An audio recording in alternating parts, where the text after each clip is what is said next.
Hi, my name is Rick Dyer, and for instructional purposes, I will narrate the following presentation, mostly borrowed, almost entirely borrowed, from the National Crime Prevention Council 2015 PowerPoint presentation titled Workplace Violence Prevention, Parts 1 and 2.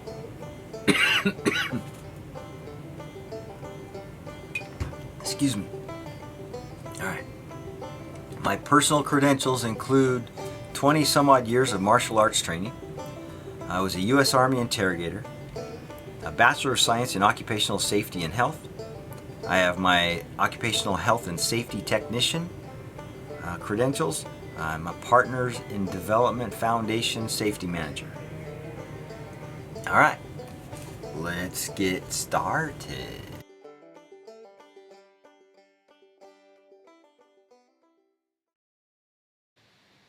Because of the large scope of this material, we're going to tackle it in two parts. And I also want you to know that the National Crime Prevention Council, in partnership with the Bureau of Justice Assistance, created this PowerPoint presentation.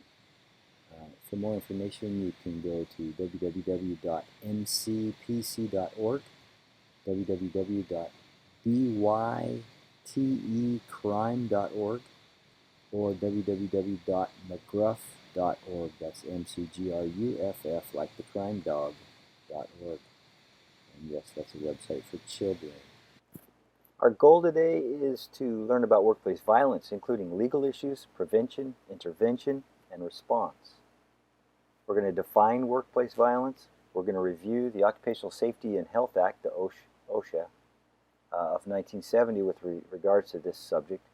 We're going to discuss primary elements of a workplace violence prevention program and policy, discuss pre-employment screening, learn about negligent hiring and retention.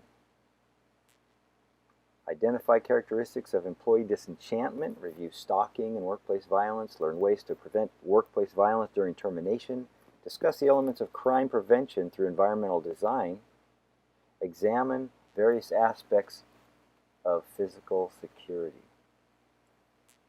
Did you know that it's estimated that nearly 25% of all workplace violence goes unreported? This according to Business Health Services. Two very common myths about workplace violence are, number one, violence cannot happen where you work, and number two, violence cannot be prevented. Both of these myths are false. Workplace violence can indeed be prevented. It's very important that every employer and employee work to ensure that the workplace is safe for everyone. This can be done by developing a solid workplace violence prevention program and policy. It's also important that all employees take the initiative to increase their awareness of workplace violence and its methods of prevention. Workplace violence comes in several forms.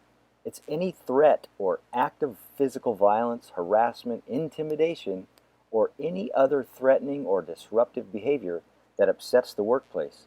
Employees, customers, visitors, contractors, or anyone else in the workplace may commit these actions. There are also many psychological aspects that can be considered violence in the workplace. Many of these psychological aspects can eventually lead to a violent incident.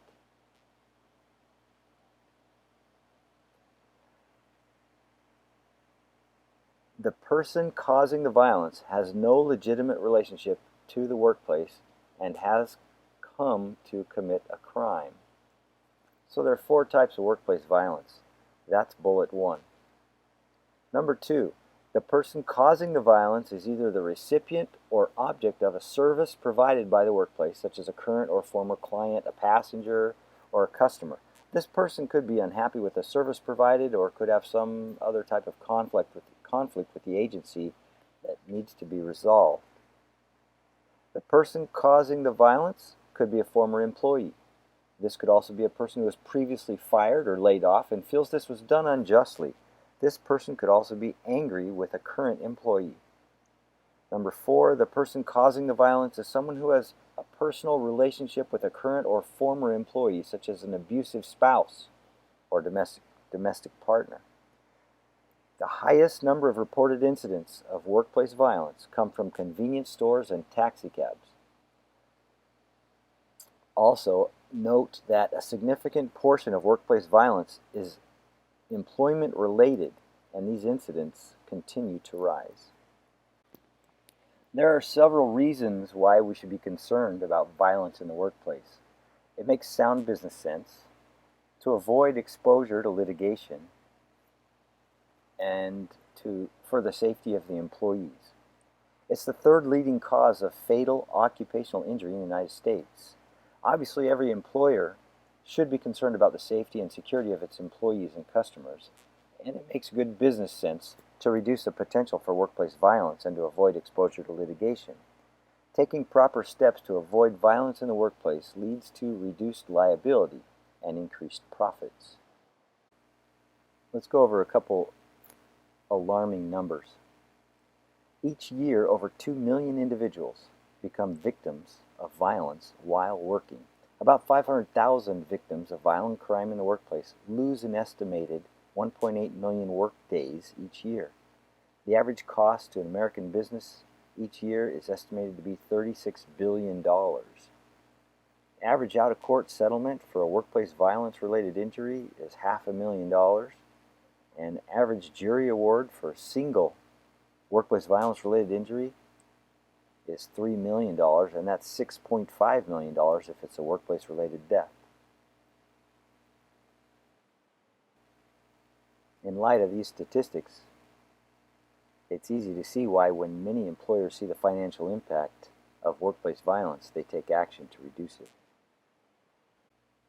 So what about lawsuits? Often lawsuits involve negligent hiring, negligent retention, negligent supervision, inadequate security. Negligent hiring, failing to screen employees properly, resulting in hiring someone the courts could say had a history of violent and criminal acts. Negligent retention, keeping an employee after the employer became aware of the employee's unsuitability and then failed to act on that knowledge. Negligent supervision, failing to provide the necessary monitoring to ensure that employees perform their duties properly. Inadequate security, security measures provided to safeguard employees, customers, and members of the public are not consistent with the potential threat. These are common issues associated with workplace violence-related lawsuits, and we'll discuss these issues separately. Good prevention programs are based on the premise that people don't just typically snap and become violent. Rather, violence occurs on a continuum, often beginning with minor harassing behavior and becoming increasingly threatening to the point that violence is reached. There are always signs leading up to a violent incident. This training will educate you about the signs that you might otherwise not even have recognized until after the fact. You know, they say 20/20 hindsight is perfect vision. The challenge is to know which changes in behavior and increased levels of aggression are worth noting, and to train supervisors and coworkers to identify the warning signs that indicate when an employee's behavior might be progressing toward violence. We need to learn how to recognize the signs or precursors, and this is the key to prevention. The OSHA Act of 1970. Congress passed the Occupational Safety Health Act to ensure worker and workplace safety. Their goal was to make sure employers provided their workers a place of employment free from recognized hazards to safety and health, such as exposure to toxic chemicals, excessive noise levels, mechanical dangers, heat or cold stress, unsanitary conditions, or violence. Examples of guidelines open for interpretation regarding workplace violence include Section 5A1, often referred to as a General Duty Clause, and this requires employers to furnish to each of his employees employment and a place of employment which are free from recognized hazards that are causing or likely to cause death or serious physical harm to his employees. Section 5A2 requires employers to comply with occupational safety and health standards promulgated under this act. So, understanding the General Duty Clause is really important. You need to know that they're OSHA guidelines. It's not mandatory. the guidelines are not mandatory, but significantly, employers who implement the guidelines won't be cited for violations of this general duty clause when violence manifests itself in the workplace. An employer who does not implement guidelines and violence erupts in the workplace, they probably will be cited. Even though OSHA is applicable only to certain industries, failure to follow OSHA's recommendations increases an employer's liability significantly.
This next slide shows the primary elements of an effective workplace violence prevention program: planning, policies, training, and physical security. The basics of planning: form a committee called a threat assessment team. Involve employees from a variety of departments and management levels, including non-management positions, to focus on workplace safety and make recommendations. 2. Assess the current security of the place of business. Identify obvious problems and propose strategies for addressing these problems. Also assess systems that are currently used, such as employee access, visitor and vendor access, mail, courier services, alarm systems, office opening and closing procedures, and staff knowledge of such procedures. In many cases, local law enforcement will do an assessment if asked. Every place of business should include workplace policies and procedures as part of their personnel policy manuals. It's also important that new hires know that these policies exist and are implemented. Discuss the benefits of an employee assistance program, whether an internal or external program such as EAP. Ours is external. It is important for an employer to provide a variety of services to employees, such as training and counseling. These services are good for potential perpetrators of crime and potential victims. Okay. Specific employees may have various responsibilities in the event of an emergency. For example, if a customer or client is becoming aggressive in the lobby of a facility, who's responsible for calling security or the police?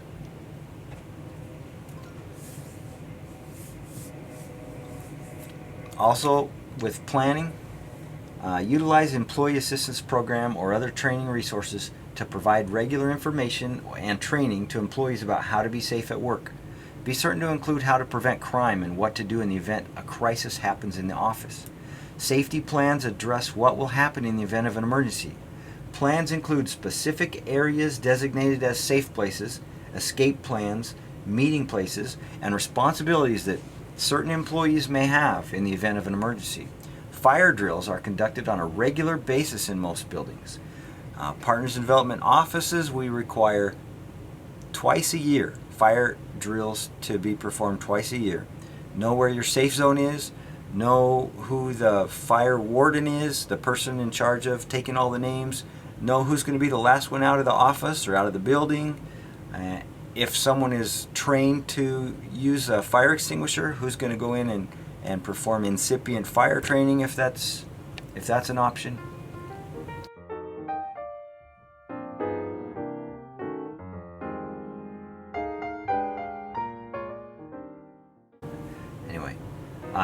Include safety plans as part of a regular safety practice routine. Basics of policy. Periodic updates to policies, review by legal counsel and insurance carrier, review and update procedures to implement policies, training on policies and procedures, emphasize new and amended policies. All right, basics of training, which is kind of what we're talking about. Review workplace violence policies and institute a sign-off policy for each employee. Implement and or discuss your EAP with your employees. Train management on effective pre-employment screening methods. Also, these efforts can be coordinated through the Human Resources Department, as it should have information and expertise in this area. Train management and employees on conflict resolution techniques and how to recognize and de-escalate aggressive behavior. Workplace violence training and policy reviews should take place during new employee orientation, in addition to regular refresher courses.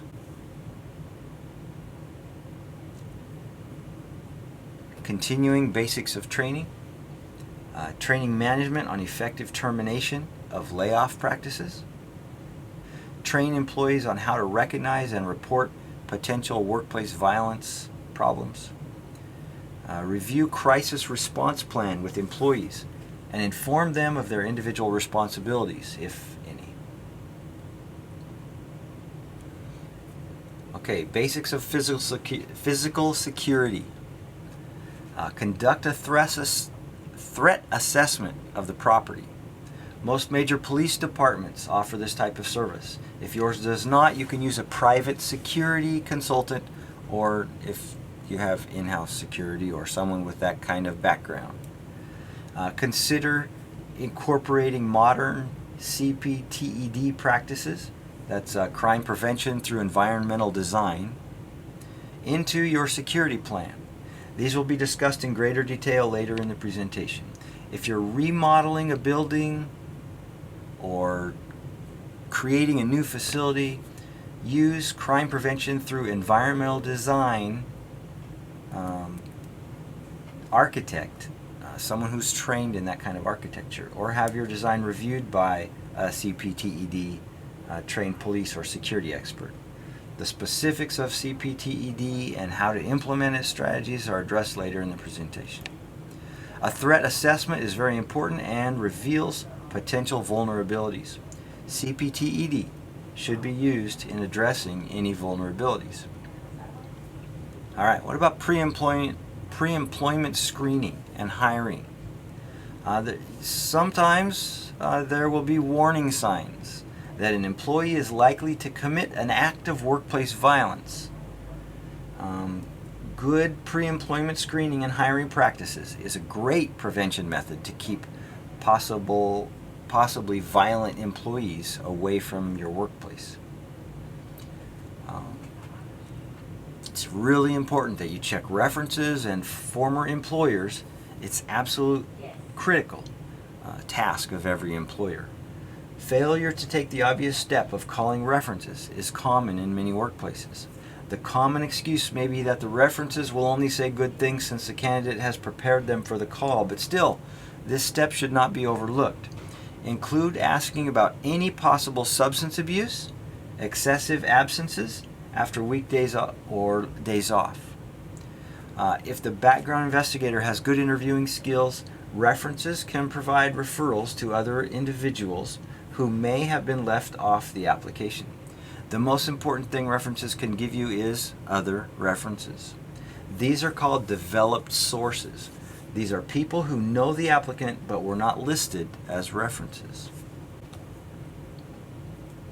Make sure to discuss these practices with HR.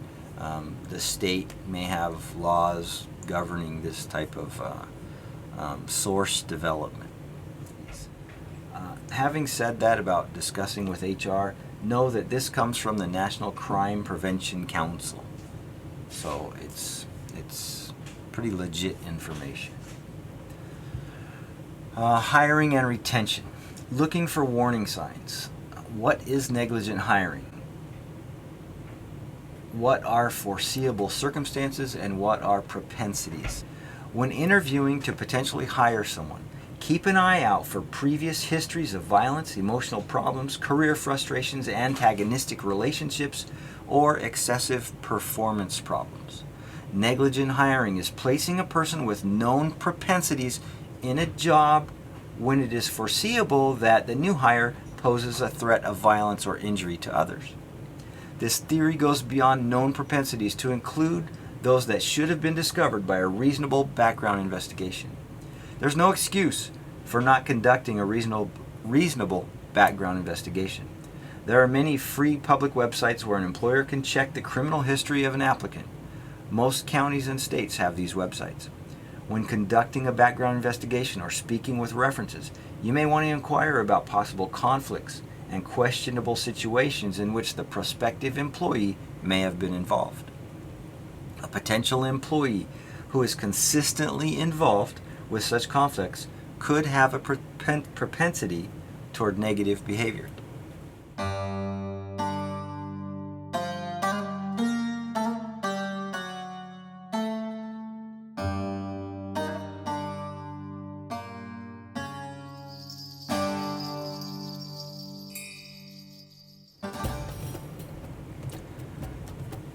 Current wisdom is to give the barest of facts when contacted for job references, because a bad reference can lead to a defamation lawsuit.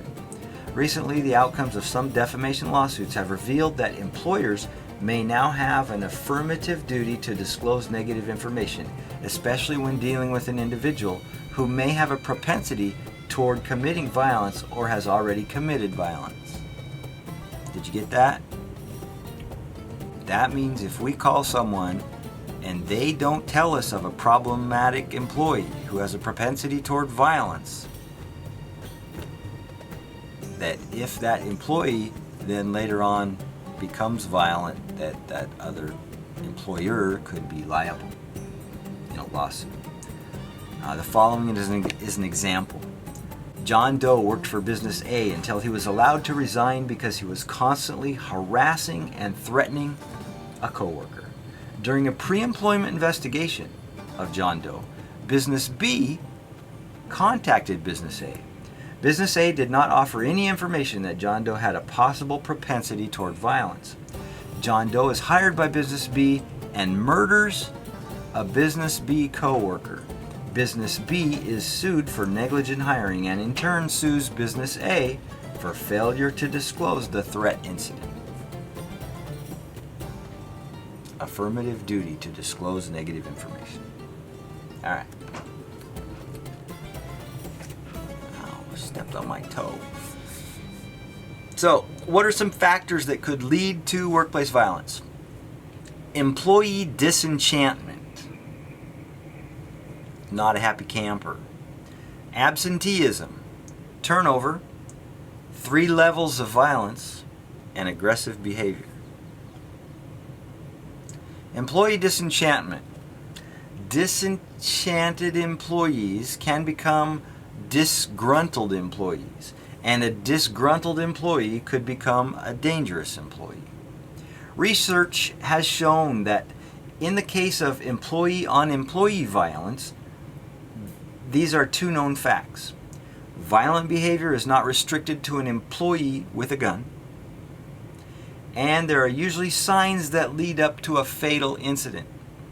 It's rarely a surprise.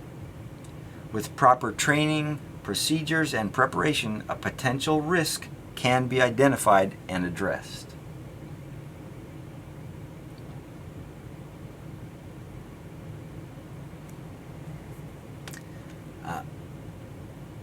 Employee disenchantment can result from confusion, lack of trust, office politics, meaningless job, employee not knowing if he or she is succeeding in his or her job performance, and the boss takes credit for the employee's work. Absenteeism. Sometimes employee disenchantment can show in the form of chronic absenteeism. There can be many reasons for chronic absenteeism, including conflict with management style, working conditions, employees' relationships with one another, or personal problems. These factors could impact negatively on an employee's attendance. If chronic absenteeism is found to be linked to personal problems, it should be considered when evaluating a complaint or an incident. A way to address this behavior is through performance appraisals and quarterly reviews. The supervisor can meet with the employee and discuss the chronic absences and relate how the performance and work tasks may have been affected. If the employee does not admit to any personal problems for which he or she can get help, such as through EAP, an employee performance work plan can be developed with clearly stated goals and a timeline to help the employee improve his or her performance. 3 levels of violence. There are 3 basic levels of violence. Okay, level 1. The employee refuses to cooperate with immediate supervisor, spreads rumors and gossip, consistently argues with coworkers or management, is belligerent toward customers, swears at others, makes unwanted sexual comments. Level 2. The employee refuses to obey company policy, sabotages equipment and steals property, verbalizes wishes to hurt coworkers or management, writes sexually violent notes, sees self as victimized by management. In many cases, employers will assume that equipment sabotage and theft was committed by outsiders and will investigate the crimes under that suspicion. A disgruntled employee could vent his or her frustrations with the employer in this way. Level 3.